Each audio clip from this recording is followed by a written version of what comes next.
I think I am probably not alone if I say I find it a little bit hard to feel hopeful these days. I didn't watch too much of the impeachment hearings last week, but I knew they were on. I caught snippets here and there, as I assume most of you did. Most of what I heard felt incredibly partisan, like people had dug into their red and blue trenches and decided to only hear what they wanted to hear. It seemed obvious to me that corruption and greed are the name of the game in politics these days. It also seems to me like our president and his cohort have taken corruption to the next level and have tried to convince us that that's just the way it is. The phrase, "that's just the way it is really the opposite of hope, isn't it? We usually say despair is the opposite of hope, but despair flings us so deeply and resolutely into a pit that we can do nothing other than struggle for a way out. That's just the way it is different. That's just the way it is not despair. It's resignation. Despair claims that the terrible is in fact unacceptable.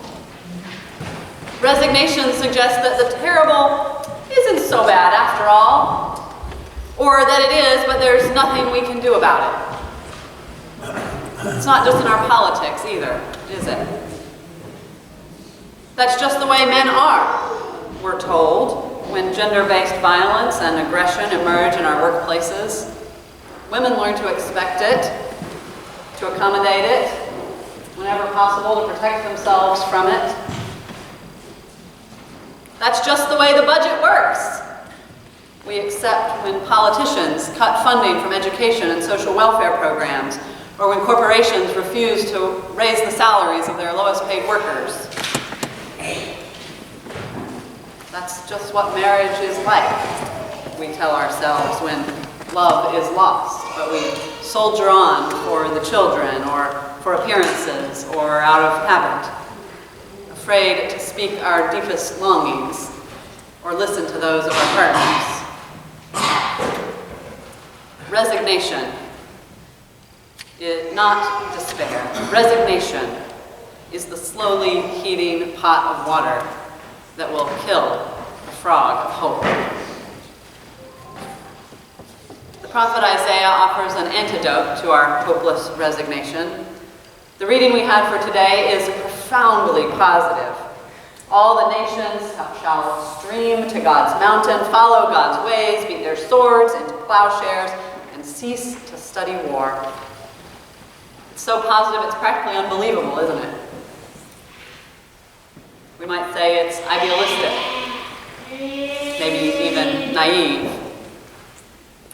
But Isaiah is no soothsayer, and his profoundly positive prophecy is far from idealistic. At this time in the prophet's career, the tiny nation of Judah was under attack. Israel, their neighbor in the north, had already been conquered by Assyria. And now the Babylonians were knocking on Judah's door, and not to bring a banana bread, say we've moved to the neighborhood. The tiny Hebrew nation was surrounded by much larger and very hostile powers who either wanted to co-opt Judah or conquer it. Isaiah is most certainly aware of this threat. In fact, that positive little tidbit, those sweet 5 verses we just read, they sit right between a cry for justice and a warning of impending disaster. Listen to a few verses from the end of Isaiah chapter 1, right before the reading we had. Isaiah says, "How the faithful city has become a prostitute. Your princes are rebels and companions of thieves. Everyone loves a bribe and runs after gifts. They do not defend the orphan and the widow's cause does not come before them. You go, Isaiah. Therefore, says the sovereign Lord of hosts, the mighty one of Israel, I will pour out my wrath on my enemies. I will avenge all of my foes. I will turn my hand against you. You shall be like an oak whose leaf withers, like a garden without water. The strong shall become like tinder, their work like a spark. They and their work shall burn together with no one to quench them. Tell it like it is. Don't hold back. But then, in the days to come, the mountain of the Lord's house shall be established as the highest of the mountains, shall be raised above the hills. All the nations shall stream to it. They shall beat their swords into plowshares and their spears into pruning hooks. Nation shall not lift up sword against nation, neither shall they learn war anymore. What? What just happened in Isaiah? I'll tell you what happened. Hope happened. Hope is not optimism that insists on seeing only the good stuff. Hope is not idealism that refuses to acknowledge real problems and real pain. And neither is hope simply a good work ethic that keeps on moving without bothering to listen or to feel. Hope is first of all truth-telling. Hope tells the truth about the state of our world and the state of our lives. Hope is honest about how big the problems are and how deep the hurt is. Hope is not too busy fixing things to stop and hold them first. Hope begins by telling the truth about who we are and where we are. Any other kind of positivity is just whistling in the dark. Last Sunday, in the Modern Love column of the New York Times, I read a story about Jenny, a young woman who grew up with insanely optimistic parents, the power of positive thinking type people, who thought you could succeed at any business, publish any book, win every competition, overcome every obstacle if you would just think positive thoughts. At 30 years old, though, Jenny was diagnosed with cystic fibrosis, an incurable lung disease. The doctors told her it would probably shorten her life expectancy by 20 years or more. Jenny, of course, was devastated. She called her parents, desperately needing support, desperately needing hope. What they gave her instead was optimism. There will be a cure, her mother said. When she quoted them grave statistics about the outcomes for 85% of cystic fibrosis patients, her father said, I'm sure you'll be in the other 15%. At Christmas, they gave her a book, The Resiliency Advantage. Master change, thrive under pressure, and bounce back from setbacks. The very real problems in our lives and in our world do not need optimism. They do not need idealism or naivete. What they need is honest acknowledgement, because that's where God can plant the seeds of hope. Isaiah could not have preached about the nations streaming to God's mountain, beating their swords into plowshares, if he had not first acknowledged the injustice and the corruption that plagued his nation, or the external forces that threatened its very existence. Jenny did finally help her parents acknowledge that all was not well in her world or in theirs, that she was not safe from her disease, and that everything might not work out as they all wish.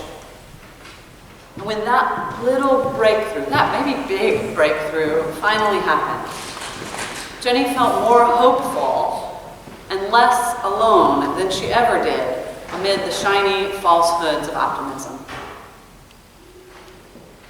If there's any hope for hope these days, It will begin by telling the truth about our lives and by listening to others tell the truth of their experience. We need to tell the truth about corruption and greed in our politics. We need to tell the truth when the gap between rich and poor becomes wider and wider, aided by government policies. We need to tell the truth about patriarchal systems that protect and reward men at the expense of women. We need to tell the truth about racist systems that keep people of color in poverty or in prison or both. We need to tell the truth about our own wasteful, greedy degradation of the earth. We need to tell the truth about how hard it is to build happy marriages and protect our children. We need to tell the truth about gun violence, about addiction, about mental illness in our society at large, and in our own families.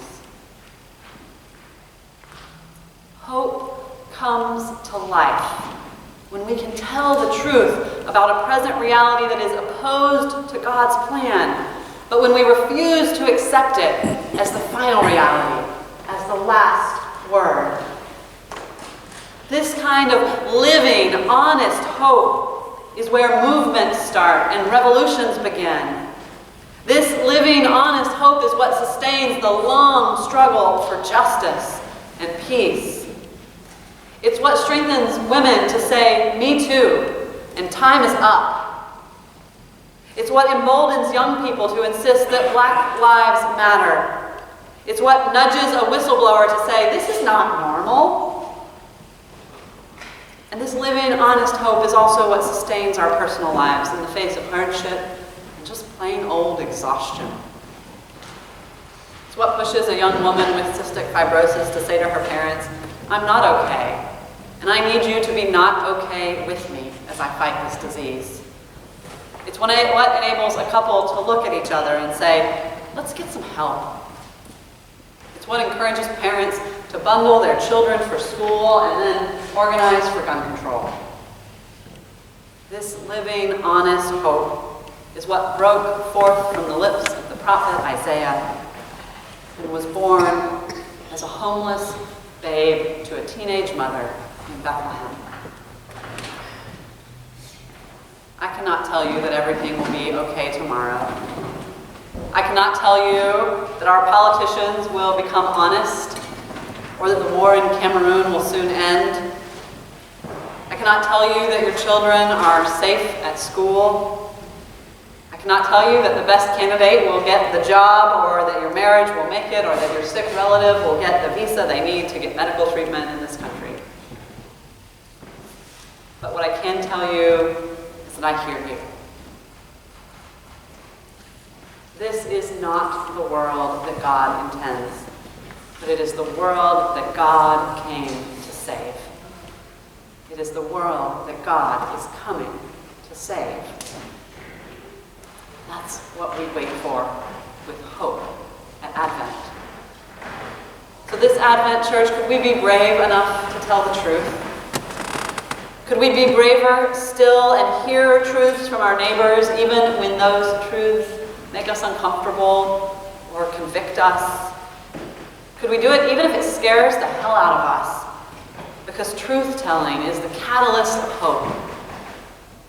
Could we dare to believe, not naively or optimistically, but honestly, could we dare to honestly believe that the world Isaiah imagines, God's world, is indeed coming and is in fact already among us? If we will only open our eyes to see it, tune our ears to hear it, offer our hands to shape it. Could we join the struggle? Not in desperation, but in sure and certain hope that the child who is coming into the world is none other than the Prince of Peace. Could we wait with hope, but not for too long? Could we work for hope, in hope, even now, this Advent, until Christ comes again? May it be so, church. Amen.